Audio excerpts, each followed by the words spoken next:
Olá, está no ar o Câmara em Pauta, o programa que traz as principais discussões que movimentaram o Legislativo paulistano durante a semana.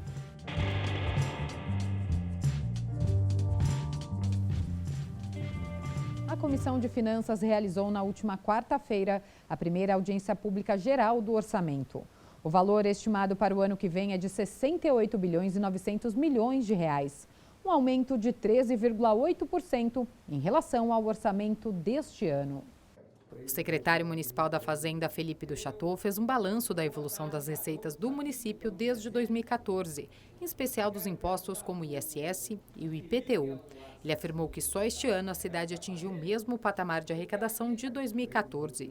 Felipe do Chateau também destacou os principais desafios com os gastos públicos. A gente vem verificando desde os últimos 5 anos o crescimento muito expressivo nas despesas com inativo, por isso a importância da reforma da Previdência aprovada no final de 2018 nesta casa. Despesas com educação e saúde são grandes e crescem substancialmente, especialmente por conta da ampliação dos serviços, seja na educação, principalmente na educação infantil e no atendimento com a rede básica de saúde. O secretário foi questionado sobre as mais de 4.500 contribuições dos munícipes que participaram dos debates regionais realizados pela Prefeitura, que não foram incluídas na proposta orçamentária. Tem que haver na peça orçamentária um anexo com as demandas da população, porque cabe nesta fase o Executivo apenas listar, porque quem vai agora arbitrar ou não são os vereadores. Então é muito ruim o Executivo não colocar as demandas populares, porque isso perde o sentido da audiência.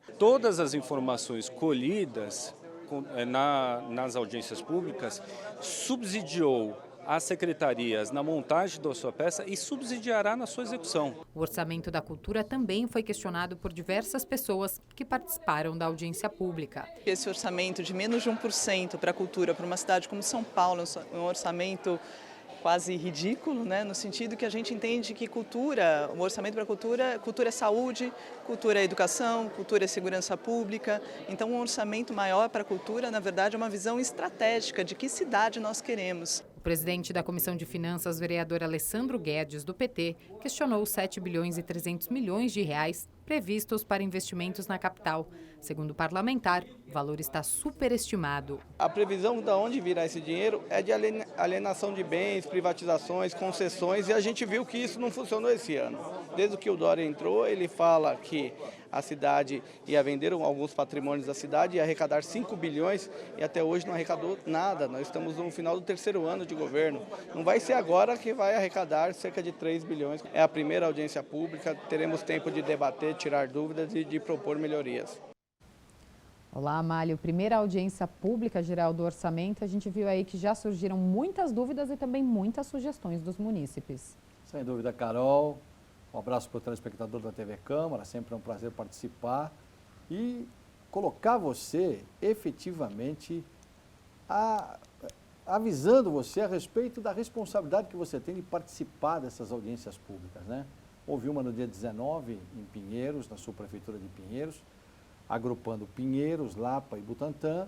Houve essa que é geral, outras estão marcadas, nesse final de semana também existem audiências públicas já marcadas. O seu comparecimento é fundamental. É esse subsídio que você vai dar justamente para que os vereadores possam ter condições de fazer as emendas, né? Para dar aquilo que é necessário para onde você mora, para o seu bairro, para a sua região. Então, acho fundamental, é de fundamental importância, até porque é o orçamento de quase 69 bilhões de reais para o ano de 2020, né, Carol? Exatamente.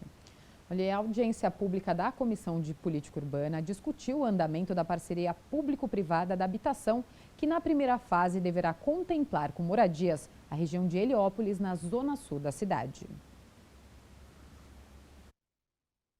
Membros do Movimento dos Trabalhadores Sem Teto do Ipiranga aguardam o início das obras habitacionais em um terreno da Petrobras, localizado em Heliópolis. O edital prevê 8.000 unidades na região. Nesta semana, centenas de pessoas compareceram à audiência pública com o objetivo de sanar as dúvidas sobre a PPP da habitação. Além do Salão Nobre, outros 3 locais da Câmara Municipal ficaram cheios. Como que traria o terreno na questão do edital e o valor da unidade, né? E a questão também do atendimento principalmente das famílias de baixa renda, de faixa 1, que também está um pouco indefinida essa questão. A questão também da entrada também, que as famílias teriam que dar, como que vai ser feito a questão do subsídio e quanto que o Tesouro vai poder arcar com esse subsídio.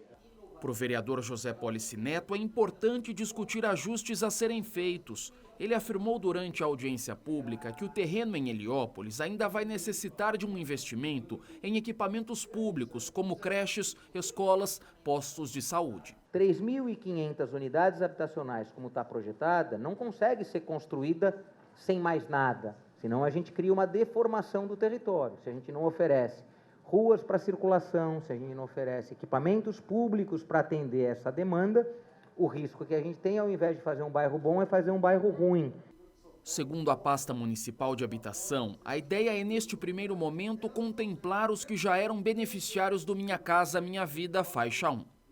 Que o governo municipal vai poder, por exemplo, conveniar com a entidade do MSTI para que ela produza unidade habitacional para aqueles que são do movimento e que estão dentro do perfil e das características do Minha Casa Minha Vida faixa 1, para poder receber unidade habitacional. A partir do ano que vem, o Fundo de Desenvolvimento Urbano vai permitir que a cidade produza unidades habitacionais com recursos próprios.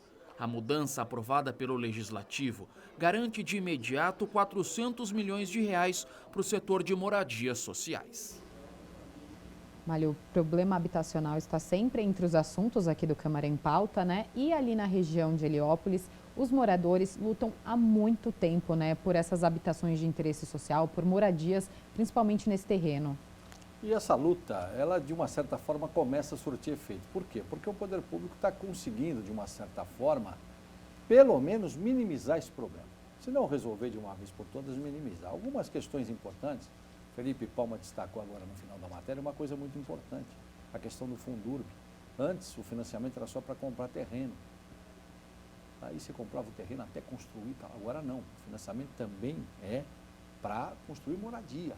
Também para a construção de moradia. Então isso é fundamental. Quer dizer, você dá mais condições de quem estiver efetivamente investindo nisso, construir, ter mais subsídios para construir e para resolver o problema. A gente tem notado uma participação muito grande das pessoas nessas audiências públicas. Eu acho que isso é fundamental. É aquilo que a gente sempre fala aqui. Venha para cá, traga a sua demanda, porque aí os vereadores vão abraçar. É isso que a gente está vendo em muitas coisas, né? Em muitas áreas, inclusive. Veja no próximo bloco, regras de uso dos aplicativos de transporte são discutidas na sessão plenária. Não saia daí, o Câmara em Pauta volta já.